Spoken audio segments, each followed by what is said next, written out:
Bogor merupakan kawasan yang terletak di wilayah pegunungan yang strategis dan subur, di Tatar Sunda yang indah, kaya akan sumber daya arkeologis dari berbagai periode budaya. Masa klasik wilayah Bogor di masa lalu tersebut dibuktikan dengan sejumlah temuan baik berupa prasasti maupun arca-arca batu.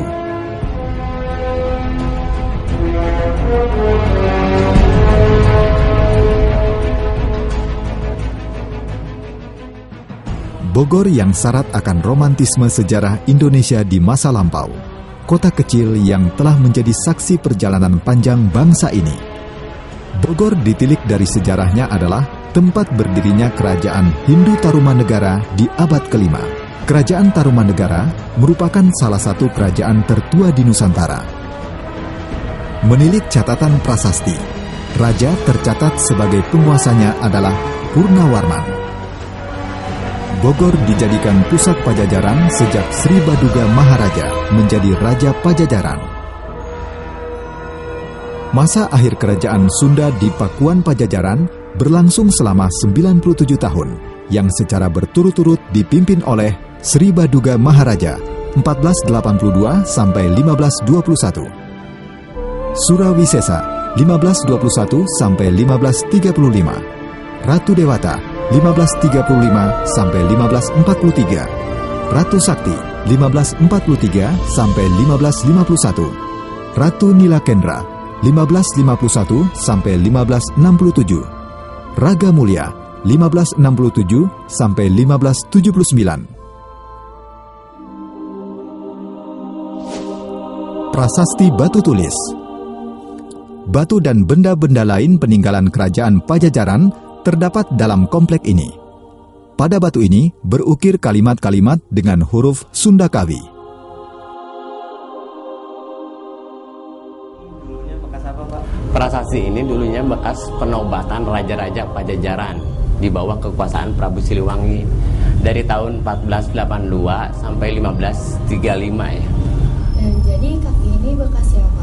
Telapak kaki ini dulu bekas penobatannya raja-raja Pajajaran pada tahun 1482. Maka dari sini tuh diambilnya sejarah hari lahir Bogor. Kalau ini dibacanya itu Wangnapun ini sasakala Prabu Ratu Purane Puniwastu. Artinya ini karena peringatannya bagi Prabu almarhum dinobatkan. Kota Bogor kaya akan peninggalan dari masa prasejarah hingga ke berbagai periode budaya, pengaruh Cina dan pengaruh Eropa yang kental tersebar di seluruh wilayah Kota Bogor. Ini menjadi bukti bahwa Kota Bogor memiliki kesinambungan sejarah dan budaya dari masa ke masa. Bogor pun semakin berkembang dan mulai didatangi oleh etnis Tionghoa dan etnis Arab. Di akhir tahun 1790-an atau di awal tahun 1800-an, masyarakat Kota Bogor sudah mulai beragam dan ditandai dengan berkembangnya kawasan etnis Tionghoa dan kawasan etnis Arab.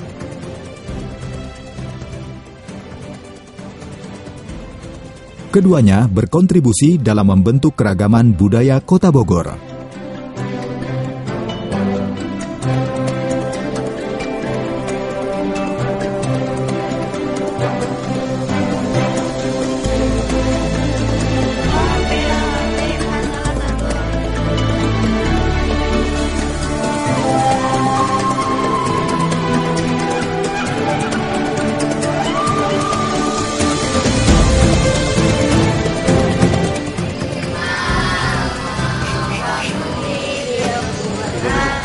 Di kawasan inilah Kampung Arab Empang menjadi keragaman budaya Islam di Kota Bogor.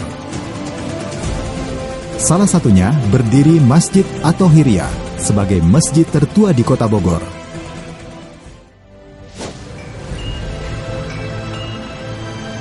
Warisan budaya terdahulu masih kuat dipertahankan di Kota Bogor. Inilah Gong Pancasan. Pabrik gong ini didirikan sekitar 2 abad silam, yang dikelola keluarga secara turun-temurun dan masih menggunakan cara tradisional. Hingga kini, pabrik kerajinan tetap berjalan dengan baik, yang sekarang dikelola oleh generasi ke-7.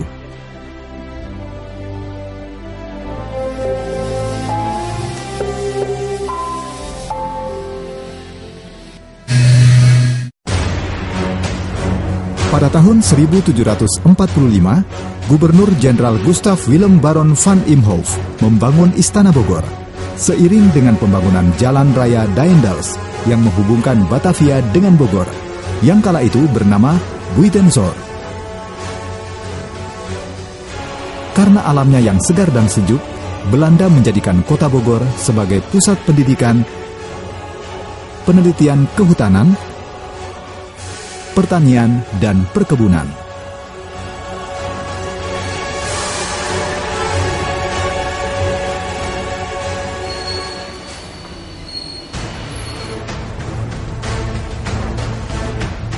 Gedung ini didirikan tahun 1879 ya.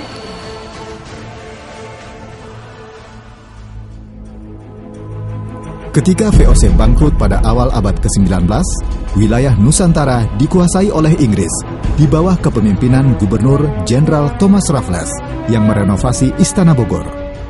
Hingga saat ini, Istana Bogor masih berdiri kokoh di tengah-tengah modernisasi kotanya. Istana Bogor sering dipergunakan sebagai tempat penyelenggaraan event-event kenegaraan. Thomas Raffles pun membangun tanah di sekitarnya menjadi kebun raya atau botanical garden, salah satu kebun raya terlengkap dan terbaik di dunia. Pada era Pajajaran, kebun raya Bogor masih menjadi bagian dari Samida, hutan buatan milik Kerajaan Sunda. Dan pada awal abad ke-19, Sir Thomas Stamford Raffles membangun taman bergaya Inggris klasik di halaman Istana Bogor ini yang menjadi cikal bakal kebun raya Bogor sekarang.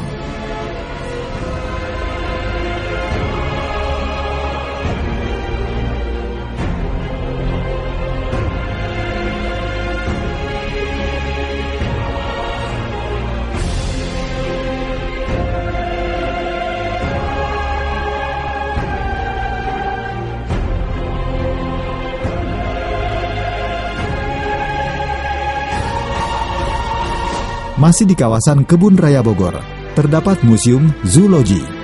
Pada awal pembangunannya, tempat ini berfungsi sebagai laboratorium zoologi. Museum ini menyimpan aneka ragam spesies mamalia, reptilia, burung, dan ikan.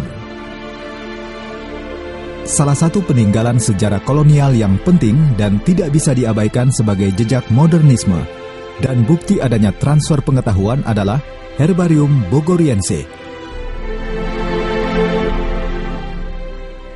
yang telah menjalankan kegiatan terutama di bidang penelitian herbarium etnobotani. Sampai saat ini, Herbarium Bogoriense masih kokoh berdiri sebagai gedung penelitian etnobotani. Ternyata ini dibangun pada tahun 1901 dan ini direhab pada tahun 1902. Ya sekarang Pak.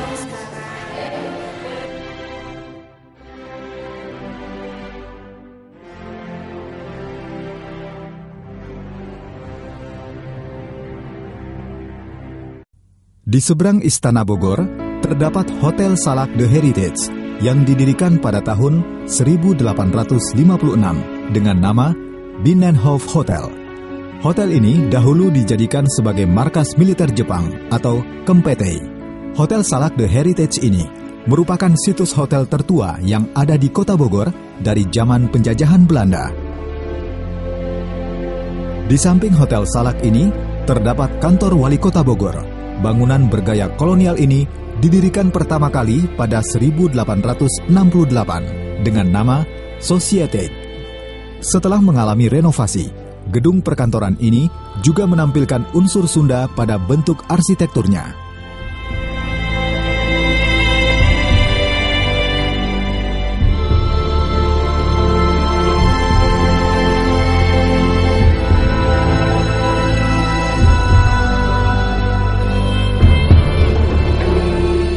Sejarah mencatat, Stasiun Bogor dibangun pada 1872 oleh perusahaan kereta api milik pemerintah Belanda.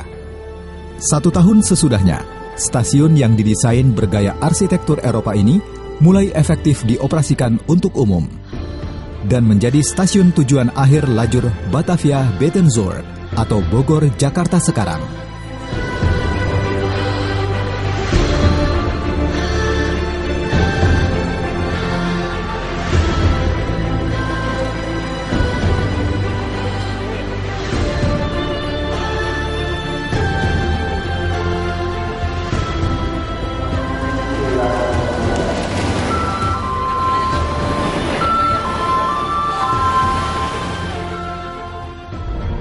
Melintas di sekitar Jalan Kapten Muslihat, nampak Katedral Katolik.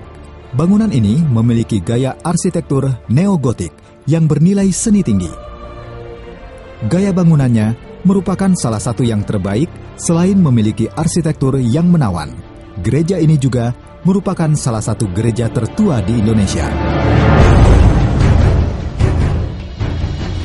Tahun 1903, pemerintahan kembali kepada pemerintah Belanda. Terbit Undang-Undang Desentralisasi yang menggantikan sistem pemerintahan tradisional dengan sistem administrasi pemerintahan modern yang menghasilkan Gemeente Buitenzorg. Kota Bogor di tahun 1904 menjadi daya tarik orang-orang kulit putih Belanda. Tak jarang mereka berpose mengabadikannya di atas Jembatan Merah. Pasangan Coolbeitsnen duduk di atas delman, sementara Kinderman berdiri di samping dengan sepedanya. Jembatan Merah inilah sebagai bukti perjalanan panjang Kota Bogor.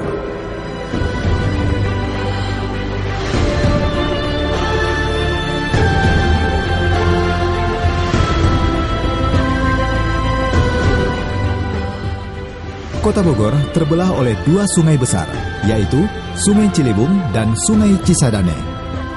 Pada tahun 1889, pemerintah Hindia Belanda merencanakan pembangunan Bendungan Katulampa dan selesai dibangun pada tahun 1911.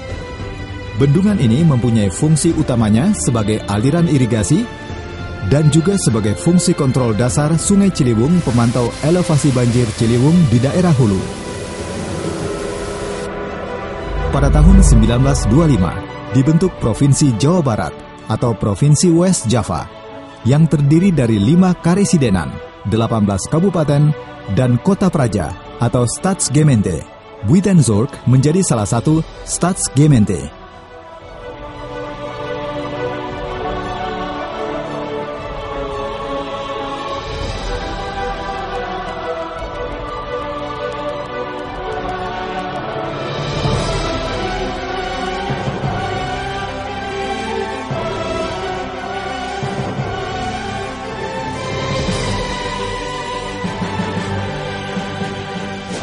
Pada masa pendudukan Jepang pada tahun 1942, pemerintahan Kota Bogor menjadi lemah setelah pemerintahan dipusatkan pada tingkat karesidenan.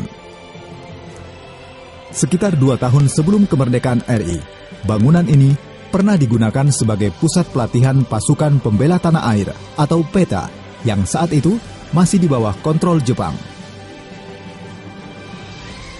PETA inilah yang di kemudian hari menjadi salah satu cikal bakal satuan yang membentuk BKR, lalu berganti TKR, dan sekarang TNI. Gedung museum bergaya Eropa ini dibangun pada tahun 1745.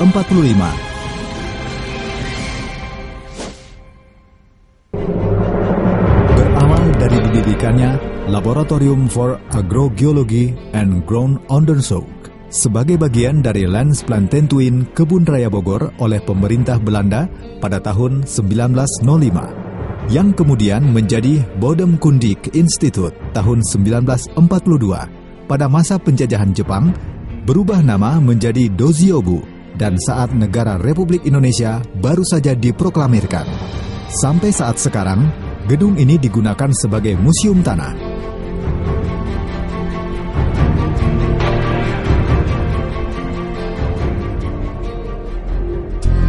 Pada tahun 1950, Buitenzorg menjadi kota besar Bogor.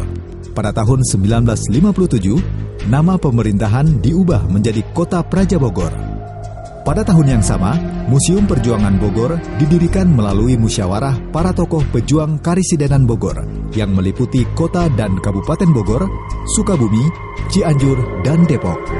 Pada tanggal 10 November 1957, pendirian museum dimaksudkan untuk mewariskan semangat dan jiwa juang serta nilai-nilai 45 kepada generasi sekarang dan yang akan datang. Gedung ini dibangun pada tahun 1879, milik seorang pengusaha Belanda yang pada awalnya digunakan sebagai gudang ekspor komoditas pertanian sebelum dikirim ke negara-negara di Eropa. Pada tahun 1965 dan 1974, Kota Praja Bogor berubah menjadi Kota Madya Daerah Tingkat 2 Bogor.